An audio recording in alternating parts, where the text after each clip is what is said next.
ذرا تصور کریں، آدھی رات کا وقت، اڈیالہ جیل کی خاموشی کو ایک خفیہ حرکت توڑتی ہے۔ پاکستان کے سابق وزیر اعظم کو ان کی کوٹری سے نکال کر ہسپتال لے جایا جاتا ہے۔ بس یہ خبر ملک بھر میں ایک نئے طوفان کا پیش خیمہ بن گئی۔ تو سب سے بڑا سوال یہی ہے کہ آخر اس آدھی رات کی خفیہ منتقلی کی اصل وجہ کیا تھی؟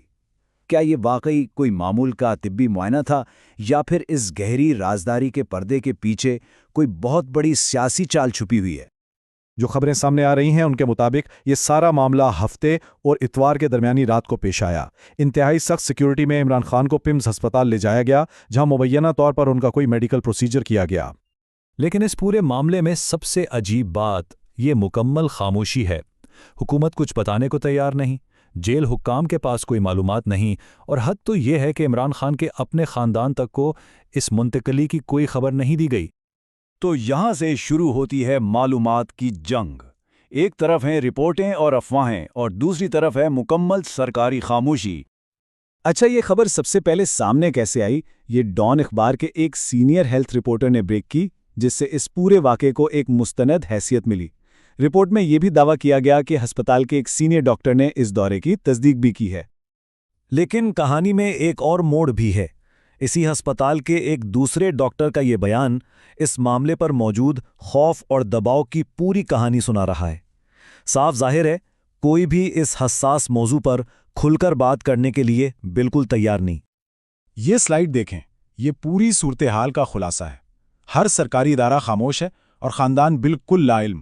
معلومات کا یہی خلا ہے جو افواہوں کو اور ہوا دے رہا ہے۔ اب جب سرکاری سطح پر ایسی خاموشی ہو تو عمران خان کی جماعت اور طبی ماہرین نے صحت کے حوالے سے شدید خدشات کا اظہار کرنا شروع کر دیا ہے۔ خاص طور پر شوکت خانم ہسپتال کی طرف سے آنکھوں کی ایک سنگین بیماری یعنی CRVO کا ذکر کیا گیا ہے۔ خبریں یہ گردش کر رہی ہیں کہ عمران خان اس بیماری میں مبتلا ہو گئے ہیں، اور اسی تشویش کی وجہ سے شوکت خانم ہسپتال نے باقاعدہ مطالبہ کیا ہے کہ ان کے ڈاکٹروں کو فوراً عمران خان تک رسائی دی جائے تاکہ وہ ان کے علاج میں مدد کر سکیں۔ تو سوال یہ پیدا ہوتا ہے کہ آخر ایک شخص کی صحت کا معاملہ اتنا حساس کیوں بن گیا ہے؟ وجہ یہ ہے کہ عمران خان اب صرف ایک سیاستدان نہیں رہے، بلکہ وہ مزاحمت کی ایک علامت بن چکے ہیں۔ ان کی مقبولیت کا اندازہ اس بات سے لگائیں کہ حکومت نے ان سے جڑی تقریباً ہر چیز پر پابندی لگا دی ہے۔ ایک مشہور گانے سے لے کر ان کی پارٹی کے جھنڈے کے سرخ اور سبز رنگ کی پتنگوں پر، اور یہاں تک کہ کسی بھی چیز پر ان کی تصویر لگانے پر بھی پابندی ہے۔ لیکن کہتے ہیں نا کہ جب آپ کسی چیز کو دباتے ہیں تو وہ نئے راستے تلاش کر ہی لیتی ہے۔ مزاحمت نے بھی اپنا راستہ ڈھونڈ لیا ہے۔ لوگ اب پتنگوں پر تصویر کے بجائے ان کے مشہور نعرے لکھ رہے ہیں، جیسے ایبسولوٹلی ناٹ یا ہم کوئی غلام ہیں۔ یہاں تک کہ قیدی نمبر 804 بھی ایک بہت مقبول علامت بن چکا ہے۔ اچھا، اب ذرا اس کہانی کو یہاں روکتے ہیں۔ جس وقت ملک کے اندر ایک علامت کو اس طرح دبایا جا رہا ہے، ٹھیک اسی وقت پاکستان عالمی سطح پر ایک نئے اتحاد میں مرکزی کردار ادا کرنے کی کوشش کر رہا ہے۔ کیا ان دونوں باتوں کا آپس میں کوئی تعلق ہو سکتا ہے؟ ذرا اس سلائیڈ پر غور کریں۔ ایک طرف اقوام متحدہ کا لوگو ہے اور دوسری طرف ایک نئی تنظیم بورڈ آف پیس کا۔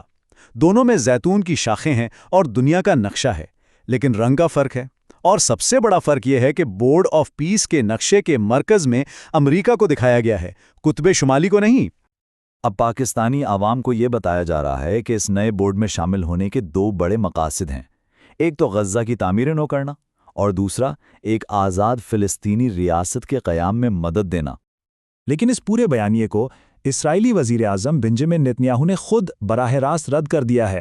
انہوں نے صاف صاف کہہ دیا ہے کہ غزہ میں فلسطینی ریاست کے قیام کی اجازت ہرگز نہیں دی جائے گی۔ اور سب سے حیران کن بات یہ ہے کہ نیتنیاہو نے غزہ میں تعینات کی جانے والی ممکنہ افواج میں ترکی اور قطر پر تو شدید تحفظات کا اظہار کیا، لیکن پاکستانی فوج پر صفر، یعنی کوئی اعتراض نہیں اٹھایا۔ یہ موجودہ قیادت پر ایک خاص قسم کے اعتماد کی نشاندہی کرتا ہے۔ تو اس تمام سیاسی اور عالمی پس منظر کو دیکھتے ہوئے ہم واپس اسی سوال پر آتے ہیں جہاں سے ہم نے یہ ساری بات شروع کی تھی۔ کیا عمران خان کی صحت کے گرد یہ گہری رازداری واقعی ایک قیدی کی طبی ضرورت ہے، یا پھر یہ طاقت کا ایک بہت بڑا سیاسی کھیل ہے؟